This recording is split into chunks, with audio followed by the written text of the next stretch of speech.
Good evening, कैसे हैं? मैं दीपक शर्मा अपने ऑनलाइन चैनल पे आपका बहुत बहुत स्वागत करता हूं। हम अपना जो चैप्टर पढ़ने वाले हैं वो है आपका रासायनिक बल गतिकी। ये आपका रसायन का चौथा चैप्टर है, यानी आपका केमिस्ट्री का चौथा चैप्टर है, जिसका स्टार्टिंग आज अपन करने वाले हैं। ठीक है, तो इसमें अपन क्या क्या पढ़ेंगे सबसे पहले आप समझ लो। चैप्टर को मैं डिस्क्राइब कर देता हूँ।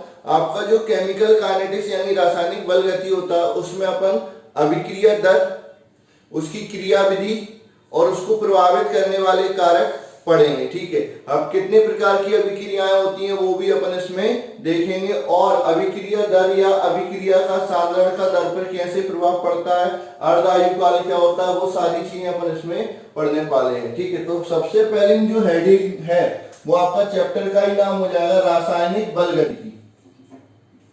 रासायनिक बल गतिकी। ठीक है, ये क्या होता है इसके बारे में आप पढ़ेंगे। ठीक है, तो रासायनिक बल गतिकी क्या होती है? रसायन की ऐसी शाखा होती है जिसके अंदर हम क्या करते हैं, रासायनिक अभिक्रिया दर, ठीक है, उसकी क्रिया विधि एवं उसको प्रभावित करने वाले कारक के बारे में पढ़ते हैं। उस शाखा को हम क्या बोलते हैं? रासायनिक बल गतिकी कहते हैं। तो अगली हेडिंग जो आ रही है रासायनिक बल गतिकी क्या होता है? रसायन की वह शाखा, रसायन की वह शाखा, रसायन की वह शाखा जिसके अंतर्गत, जिसके अंतर्गत, जिसके अंतर्गत रासायनिक अभिक्रिया दर, रासायनिक अभिक्रिया दर, अभिक्रिया दर, कौमा उसकी क्रिया विधि, उसकी क्रिया विधि, क्रिया विधि एवं उसको प्रभावित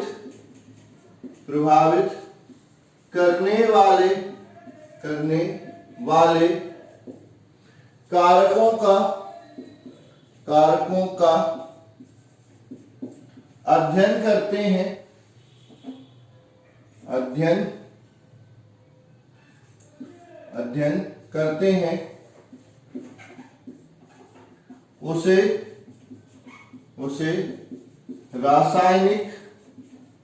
रासायनिक बल गतिकी कहा जाता है। ठीक है, तो रासायनिक बल गतिकी क्या होती है? ठीक है, रसायन की वह शाखा जिसमें हम किसी रासायनिक अभिक्रिया की दर, उसकी क्रिया विधि एवं उसको प्रभावित करने वाले कारक के बारे में पढ़ते हैं, उसको अपन क्या बोलते हैं? रासायनिक बल गतिकी कहते हैं। ठीक है, अब अपन बात करते हैं अभिक्रिया दर के आधार पर, अभिक्रिया दर के आधार पर रासायनिक अभिक्रियाओं के, रासायनिक अभिक्रियाओं के, रासायनिक अभिक्रियाओं के प्रकार, मतलब कितने प्रकार की रासायनिक अभिक्रियाएं होती हैं, किसके आधार पर? रासायनिक अभिक्रिया दर के आधार पर। तो सबसे पहली होती है तीव्र अभिक्रिया, फास्ट रिएक्शन, तीव्र अभिक्रिया। ठीक है, सबसे पहले अपन बात कर रहे हैं फास्ट रिएक्शन यानी तीव्र अभिक्रिया की बात कर लेते हैं। तो ऐसी रासायनिक अभिक्रियाएं, ऐसी रासायनिक अभिक्रियाएं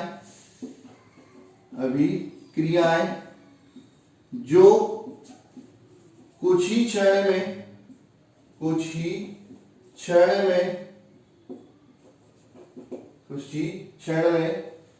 संपन्न हो जाती हैं,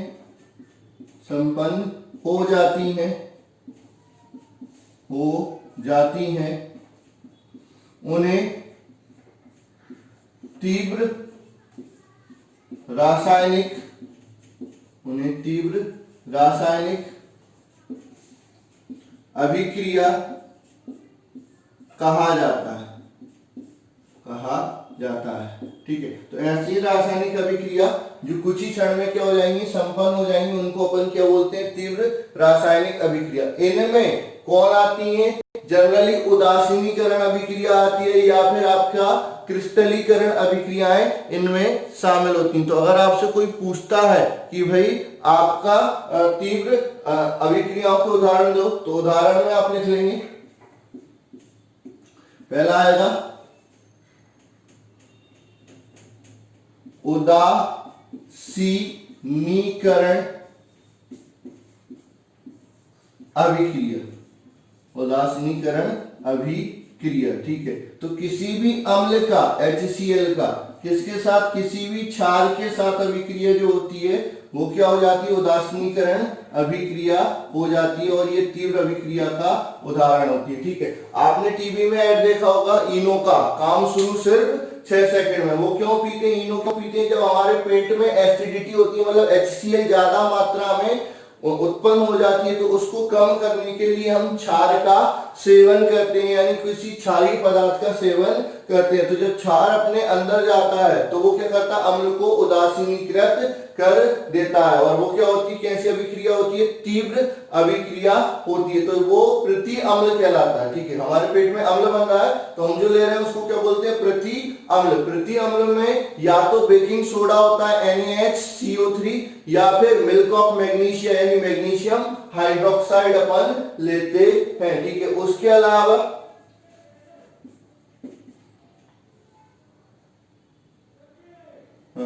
अलावा आपका आएगा अपक्षेपीकरण अभिक्रिया, अपक्षेपीकरण अभिक्रिया, जिसमें प्रेसिपिटेट बनते हैं, ठीक है, अभिक्रिया। जैसे आपका AgNO3 की किसके साथ, NaCl के साथ अभिक्रिया, ठीक है। ये विलयन रहते हैं एक एक्वस, ये भी एक्वस विलयन रहता है। तो इससे क्या हो जाता है, AgCl का अपक्षेप बन जाता है प्लस NaNO3 बन जाता है। ये भी आपका तीव्र अभिक्रिया का उदाहरण हो जाएगा, ठीक है। उसके अलावा आप क्या ले सकते हो, बेरियम क्लोराइड को, बेरियम क्लोराइड में सल्फ्यूरिक अम्ल मिला दो, ठीक है, H2SO4, तो क्या बन जाएगा, बेरियम सल्फेट के अपक्षेप बन जाएंगे और प्लस ट्वाइस ऑफ HCl निकल जाएगा। तो ये सारी अभिक्रियाएं क्या हो जाती हैं, तीव्र अभिक्रियाएं हो जाती हैं, जो कुछ ही सेकंड में या कुछ ही क्षणों में क्या हो जाती हैं, संपन्न हो जाती हैं, ठीक है। इसके बाद आपकी आती है मंद अभिक्रियाएं, मंद अभिक्रिया, ठीक है। ये तीव्र अभिक्रिया हो गई। अब इसके बाद अपन बात कर लेते हैं किसकी, मंद अभिक्रिया की बात कर लेते हैं। तो इसको हटा देता हूं,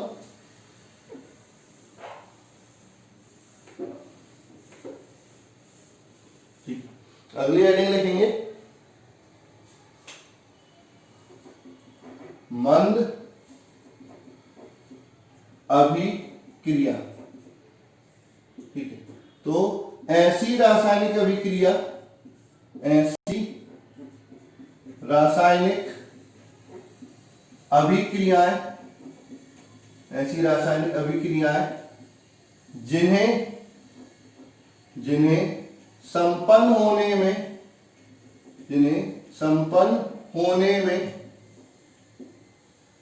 में काफी समय लगता है, काफी समय लगता है, उन्हें मंद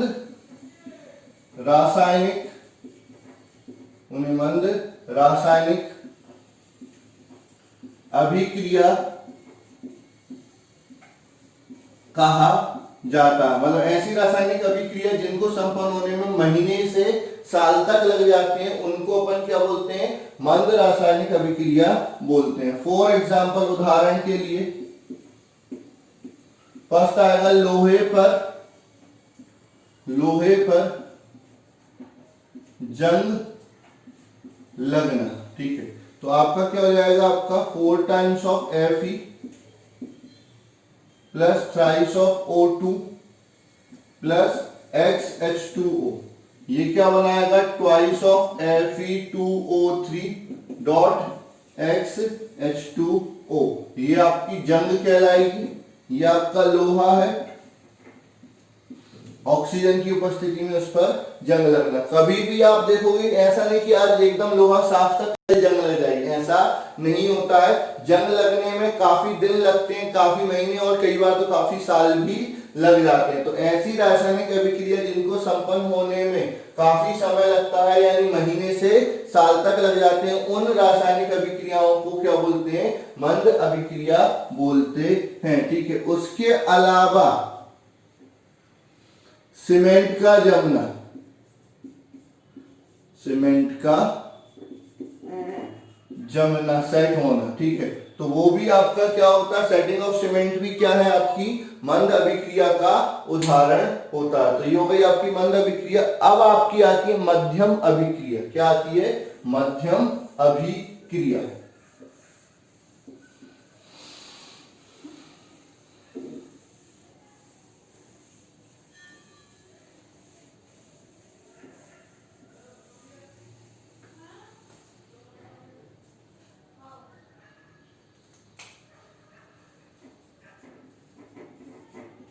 मध्यम अभिक्रिया, ठीक है, क्या होती है? ऐसी रासायनिक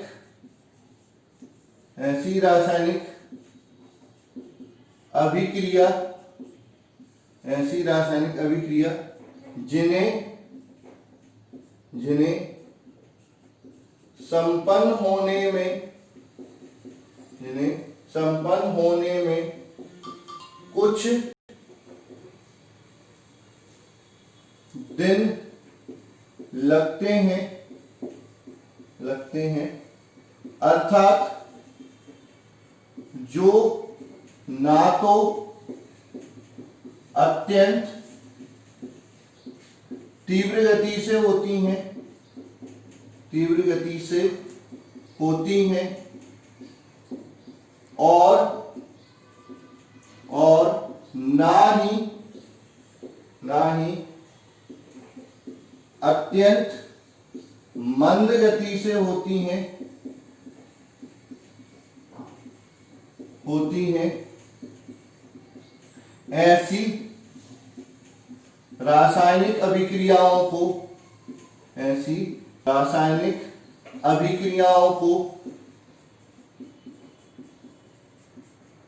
ऐसी रासायनिक अभिक्रियाओं को मध्यम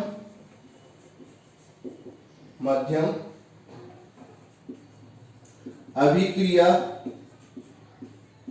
कहा जाता है। ऐसी रासायनिक अभिक्रियाओं को मध्यम अभिक्रिया कहा जाता है। ठीक है, मतलब ऐसी केमिकल रिएक्शन या ऐसी रासायनिक अभिक्रिया ना तो बहुत तेजी से हो रही, ना बहुत स्लोली हो रही है, मॉडरेट रेट से हो रही, मध्यम दर से हो रही, तो उनको मध्यम अभिक्रिया कहा जाता है। ठीक है, यानी इनको पूरा होने में साल या महीने नहीं लगते, 1 या 2 दिन में खत्म हो जाते। कुछ सेकंड में नहीं हो रही, महीनों में नहीं हो रही, बल्कि कुछ दिनों में, 1 या 2 दिन में पूर्ण हो जाती है। उनको अपन क्या बोलते हैं? मध्यम अभिक्रिया कहते हैं। ठीक है, उदाहरण के लिए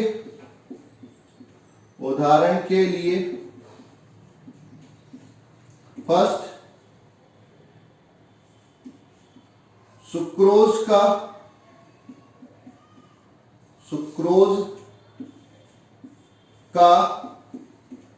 व्युत्क्रमण, ठीक है, तो आप उसका व्युत्क्रमण आपका मध्यम अभिक्रिया में आता है। ठीक है, तो आपका सुक्रोज का फॉर्मूला क्या होता है? C12H22O11। ठीक है, ये आपका इन्वर्टेज एंजाइम की उपस्थिति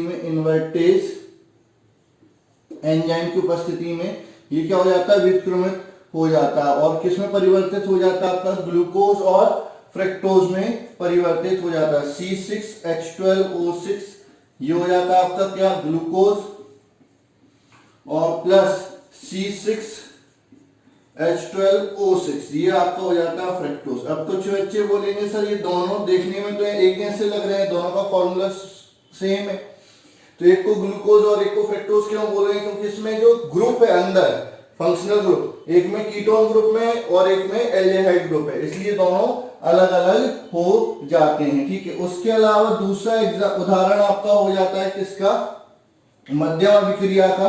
कौन सा, हाइड्रोजन पर ऑक्साइड का वियोजन, हाइड्रोजन पर ऑक्साइड का, पर ऑक्साइड का वियोजन। ठीक है, तो ये आपका हो जाएगा, इसमें आपका क्या होगा, H2O2, ये क्या हो जाएगा, डिकम्पोज हो जाएगा किसमें, H2O प्लस हाफ O2 में। तो ये भी आपका किसका उदाहरण हो जाता है, मध्यम अभिक्रिया का उदाहरण हो गया। तो आपका वर्गीकरण हमने पढ़ लिया किसका, रासायनिक अभिक्रियाओं का, किसके आधार पर, अभिक्रिया के दर के आधार पर। अब हम बात करने वाले हैं किसकी, अभिक्रिया दर की। ठीक है, अगली हेडिंग आती है आपकी रासायनिक अभिक्रिया दर। ठीक है, क्या होती है उसके बारे में अपन डिस्कस कर लेते हैं।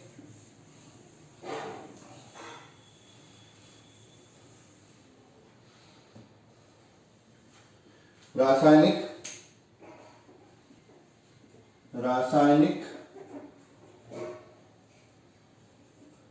अभिक्रिया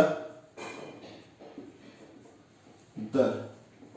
ठीक है, रासायनिक अभिक्रिया दर, इसके बारे में बात कर रहे हैं। ठीक है, तो किसी अभिक्रिया में किसी भी अभिकारक एवं उत्पाद के सांद्रण में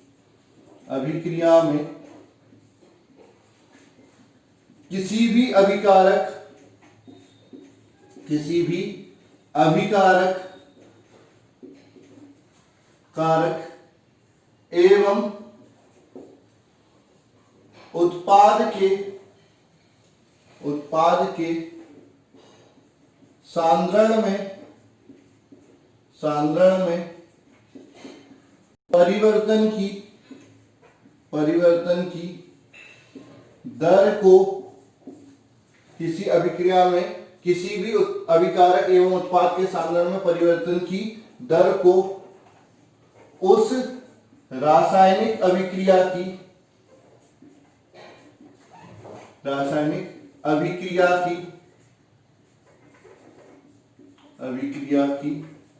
अभिक्रिया दर कहलाती है, अभिक्रिया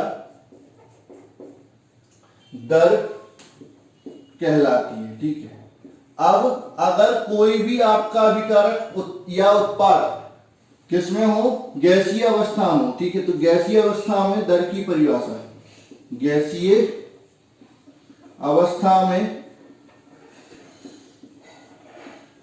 रासायनिक दर की परिभाषा है, रासायनिक दर की परिभाषा। चलो इसको बाद में देखेंगे, पहले ये वाला जो अपन ने लिखा है पहले इसको पूरा अच्छे से समझ लेते हैं कि क्या होता है। रासायनिक अभिक्रिया दर क्या होती है, किसी भी रासायनिक अभिक्रिया में कोई भी अभिकारक या उत्पाद के सांद्रण में जो परिवर्तन की दर होती है उसी को रासायनिक अभिक्रिया दर कहते हैं। ठीक है, तो आपका अभिक्रिया दर बराबर क्या हो जाएगा, अभिक्रिया दर बराबर क्या हो जाएगा, अभिकारक या उत्पाद के सांद्रण में परिवर्तन बटे समय। ठीक है, अब अभिकारक का सांद्रण क्या होता है, कम होता है, तो अभिकारक का सांद्रण का जो परिवर्तन आता है वो ऋणात्मक आता है, जबकि अभिक्रिया दर धनात्मक आती है, तो उसमें माइनस साइन ऑलरेडी लगा देते हैं। तो अभिक्रिया दर बराबर क्या हो जाएगा, अभिक्रिया दर बराबर माइनस अभिकारक के सांद्रण में परिवर्तन बटे समय, या फिर उत्पाद का जो सांद्रण होता है वो बढ़ता है तो वो तो धनात्मक ही आएगा, तो यहां पर उत्पाद के सांद्रण में परिवर्तन बटे समय। ठीक है, तो यहां से क्या हो जाएगा, अगर मैं किसी रासायनिक अभिक्रिया को ऐसे लिखता हूं, A प्लस बी क्या बना रहा है, C प्लस D बना रहा है। ठीक है, तो जो रासायनिक अभिक्रिया दर होती है उसको अपन R से प्रदर्शित करते हैं। R बराबर minus delta concentration of A upon delta T, ठीक है। यानी आपके A के सांद्रण में परिवर्तन बटे समय, ये ऑलरेडी ऋणात्मक होगा तो एक माइनस साइन पहले ही लगा दिया, तो माइनस माइनस क्या हो जाएगा प्लस, तो अभिक्रिया दर ऋणात्मक नहीं होती, बराबर माइनस B के सांद्रण में परिवर्तन बटे डेल्टा टी बराबर C के सांद्रण में परिवर्तन बटे डेल्टा टी, ठीक है। अब C का सांद्रण तो बढ़ रहा है तो यहाँ पर माइनस साइन लगाने की आवश्यकता नहीं है, ठीक है। यहां से एक और हो जाएगा डेल्टा D के सांद्रण में परिवर्तन बटे डेल्टा टी, ठीक है। तो ये आपकी रासायनिक अभिक्रिया दर हो जाती है, ठीक है। अब अपन बात कर लेते हैं दाब के पद में या गैसीय तत्वों के लिए रासायनिक अभिक्रिया दर। तो गैर अगर आपको कोई अभिकारक या उत्पाद गैसीय अवस्था में हो तो अभिकारक अभिक्रिया दर को दाब के रूप में लिखा जा सकता है, ठीक है। तो गैसीय अभिकारक कारक एवं उत्पाद के लिए रासायनिक अभिक्रिया दर, ठीक है। तो सबसे पहले इसमें लिखेंगे क्या हो जाएगी, परिभाषा लिखेंगे इसमें, किसी भी अभिकारक एवं उत्पाद के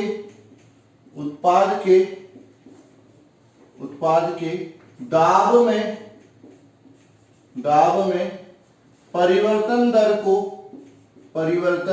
दर को उस अभिक्रिया की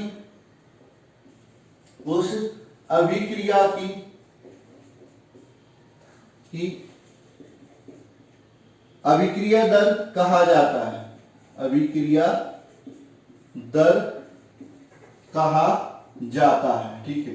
तो ये क्या हो जाएगा आपका, जैसे आपका ये A है वो गैसीय अवस्था में है, प्लस B है वो भी गैसीय अवस्था में है, और क्या बना रहा है आपका C गैसीय अवस्था में और D गैसीय अवस्था में। जरूरी नहीं है कि सारे गैसीय अवस्था में, कोई सा एक भी गैसीय अवस्था में होगा तो हम अभिक्रिया दर को दाब के रूप में बता सकते हैं। तो अभिक्रिया दर बराबर माइनस अभिकारक के दाब में परिवर्तन बटे समय बराबर उत्पाद के दाब में परिवर्तन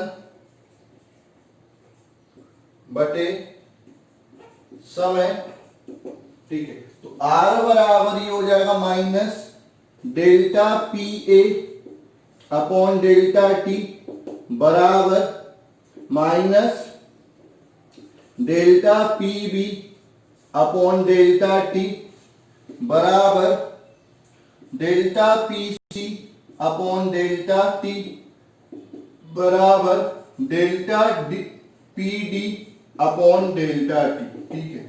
अब ये तो अपन ने क्या कर दिया, अभिक्रिया दर की परिभाषा बता दी। गैस के लिए दाब के रूप में भी दे सकते हैं, सांद्रण के रूप में भी दे सकते हैं। अब इनमें अगर आपको संबंध चाहिए, ठीक है, किसमें, प्रेशर और दाब में संबंध चाहिए दोनों अभिक्रियाओं दर में, तो क्या करेंगे।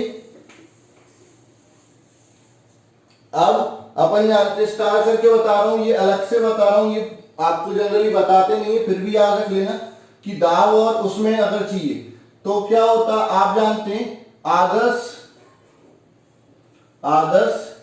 गैस समीकरण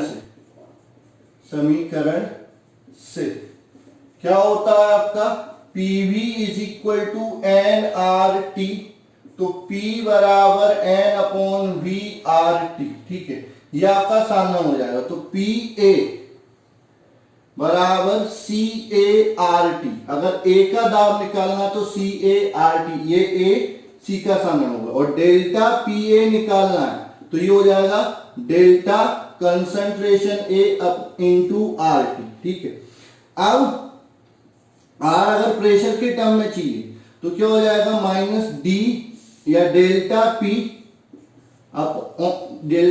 ए अपॉन डेल्टा टी बराबर minus delta concentration of A upon delta T into R T. ठीक है, तो अगर सांद्रण में दिया है और दाब में परिवर्तित करना है तो आर टी का क्या करेंगे, गुणा करेंगे। और दाब में दिया और सांद्रण में परिवर्तित करना है तो आर टी का क्या कर देंगे, भाग कर देंगे। ठीक है, जहां पर आर क्या है, सार्वत्रिक गैस नियतांक, जिसका मान कितना होता है 0.0821 एटीएम लीटर पर मोल पर केल्विन। ठीक है, और टी क्या होता है, तापमान होता है किसमें, केल्विन में। तो ये इनमें क्या हो जाते हैं, संबंध हो जाते हैं। ठीक है, अब अपन बात करते हैं किसकी,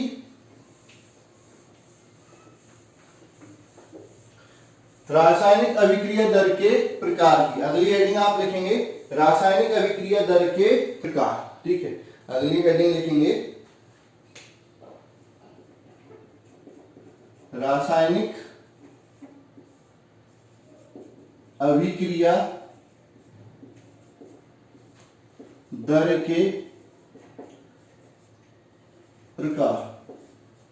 ठीक है, तो रासायनिक अभिक्रिया दर, रासायनिक अभिक्रिया दर दो प्रकार की होती है। रासायनिक अभिक्रिया दर दो प्रकार की होती है। पहली आपकी आ जाएगी क्या, औसत अभिक्रिया दर, औसत अभिक्रिया दर। ठीक है, इसको अपन पहले पढ़ लेते हैं फिर बताते हैं। दिए गए समय में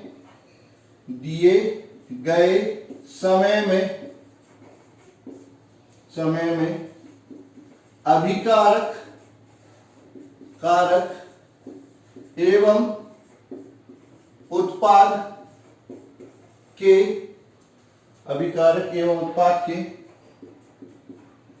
सांद्रण में परिवर्तन की दर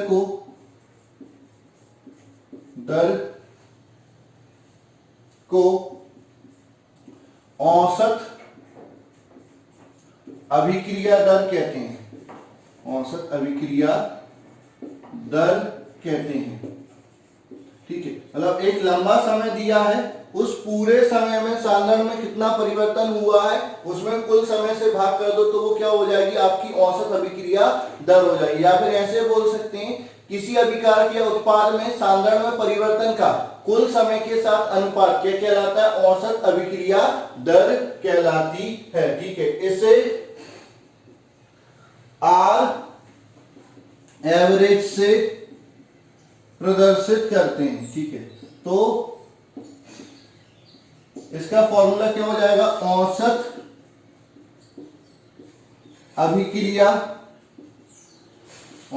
अभिक्रिया दर बराबर सांद्रण में कुल परिवर्तन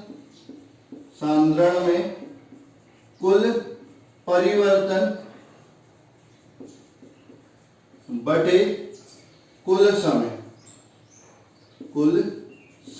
ठीक है, तो ये आर एवरेज बराबर हो जाएगा माइनस, अगर कोई अभिक्रिया लिखता हूं ए प्लस बी, ये क्या बना रहा है, सी प्लस डी बना रहा है। ठीक है, तो आर एवरेज बराबर माइनस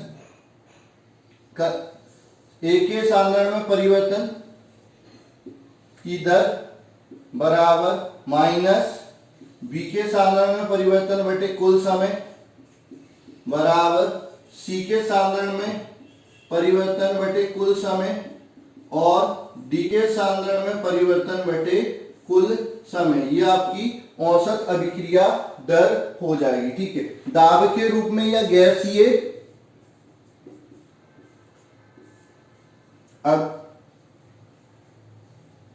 अभिकारक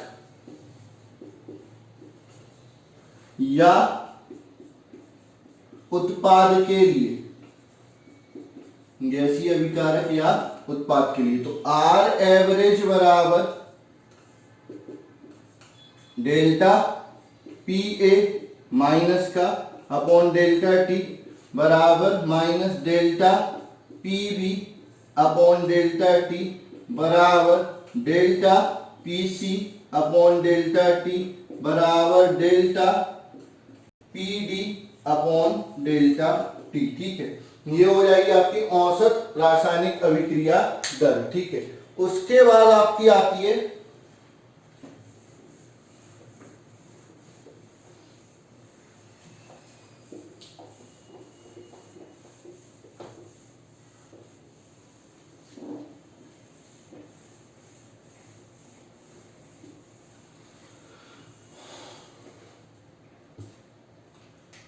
दूसरा आपका आता है ताक्षणिक रासायनिक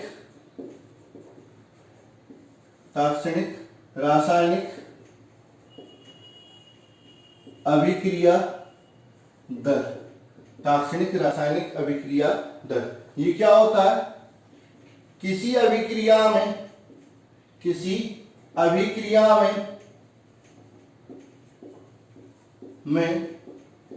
विशेष क्षण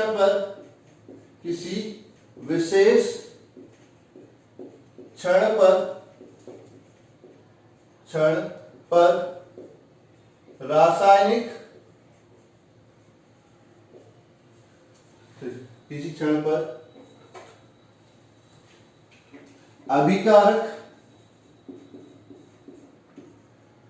अभिकारक या उत्पाद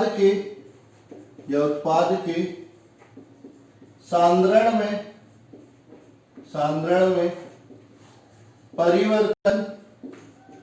परिवर्तन या दाब में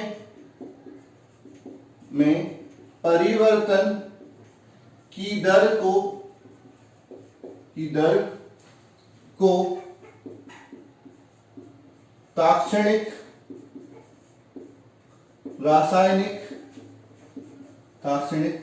रासायनिक अभिक्रिया दर कहा जाता है। ठीक है, तो आपका या सीमांत अभिक्रिया दर को ताक्षणिक अभिक्रिया दर कहा जाता है। तो इसको किससे प्रदर्शित करते हैं? इसे आर इंस्टेंटेनियस से प्रदर्शित किया जाता है। ठीक है, तो आपका क्या हो जाएगा? आर इंस्टेंटेनियस बराबर limit delta T tends to 0 minus delta concentration of A upon delta T बराबर limit delta T tends to 0 minus delta concentration of B बटे डेल्टा टी बराबर limit delta T tends to 0 delta concentration of C upon delta T बराबर limit delta T tends to 0 delta concentration of D upon delta T. ठीक है, तो are instantaneous ये क्या हो जाएगा? आर इंस्टेंटेनियस हो जाएगा ये minus D concentration of A upon D T.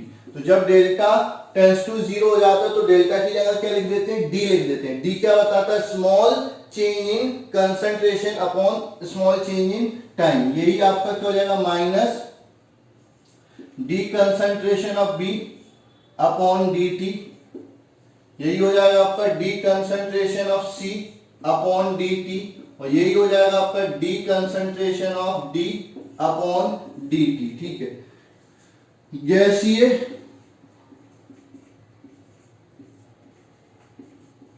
अभिकारक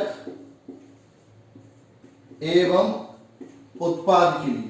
अच्छा, गैस का साधारण इसमें भी मतलब गैस के लिए अभिक्रिया दर साधारण में भी बताई जा सकती है और दाब में भी बताई जा सकती है। तो आर इंस्टेंटेनियस क्या हो जाएगा, माइनस dPA अपॉन dt बराबर माइनस dPB अपॉन dt बराबर dPC अपॉन dt बराबर dPD अपॉन dt। ठीक है, तो ये आपकी ताक्षणिक अभिक्रिया दर हो गई। तो दो प्रकार की अभिक्रिया दर देखनी अपन ने, एक ताक्षणिक अभिक्रिया दर और एक औसत अभिक्रिया दर देख ली। ठीक है, अब अगर हम ग्राफिकली इनका मापन करें, अभी इनका मात्रक नहीं बताया, मात्रक अभी बताऊंगा, चिंता मत करो।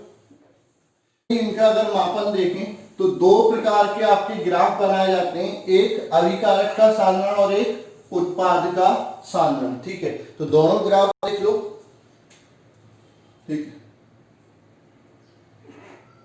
समय के साथ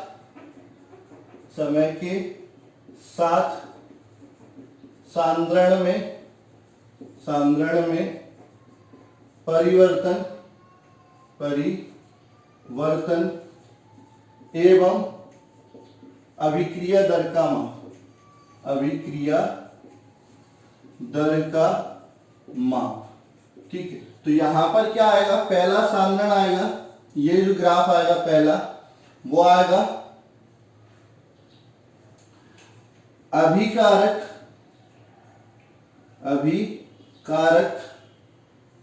का सांद्रण। ठीक है, ये समय। ठीक है, अभिकारक का क्या होता है, जब t बराबर 0 होता है तो जितना भी अपन सांद्रण लेते हैं वो जैसे जैसे समय बढ़ता जाता है अभिकारक क्या होता जाता है, कम होता जाता है। ठीक है, एक और ग्राफ अगर अपन देखें, ये आपका हो जाएगा उत्पाद का सांद्रण और ये हो जाएगा आपका समय। तो प्रारंभ में उत्पाद कितना लिया जाता है, 0, बाद में क्या होता जाता है, बढ़ता चला जाता है। तो अभिकारक के लिए सांद्रण और समय का ग्राफ ऐसा होता है, उत्पाद के लिए सांद्रण और समय का ग्राफ ऐसा होता है।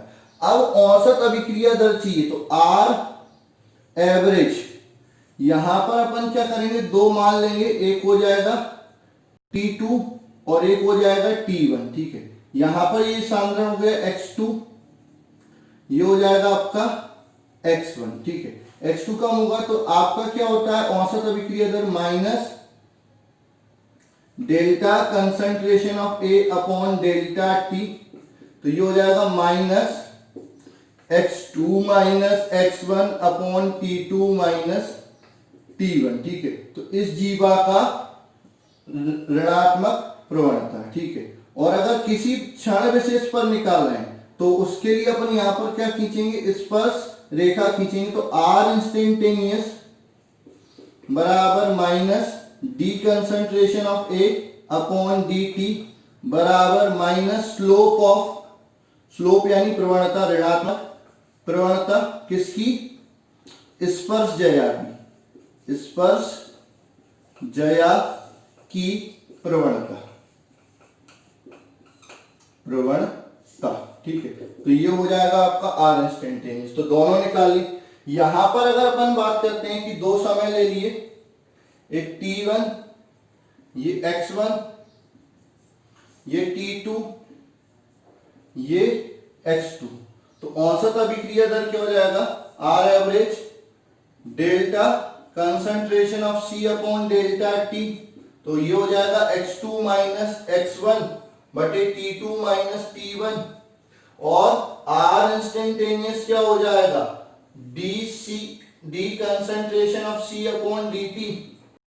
ये हो जाएगा आपका स्पर्श जया की, यहां पर एक बराबर T पर निकालें, यहां पर ये स्पर्श जया आएगी, इस तरह से चली जाएगी।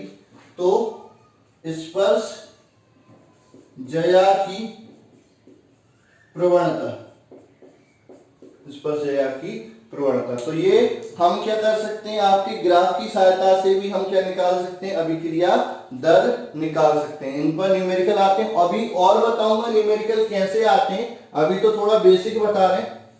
एक चीज और आज अपन डिस्कस कर लेते हैं, बाकी अगले लेक्चर में डिस्कस करेंगे। क्या? मात्रक। रासायनिक अभिक्रिया दर का मात्रक क्या होता है? तो अगली हेडिंग लिखेंगे रासायनिक अभिक्रिया दर का मात्रक।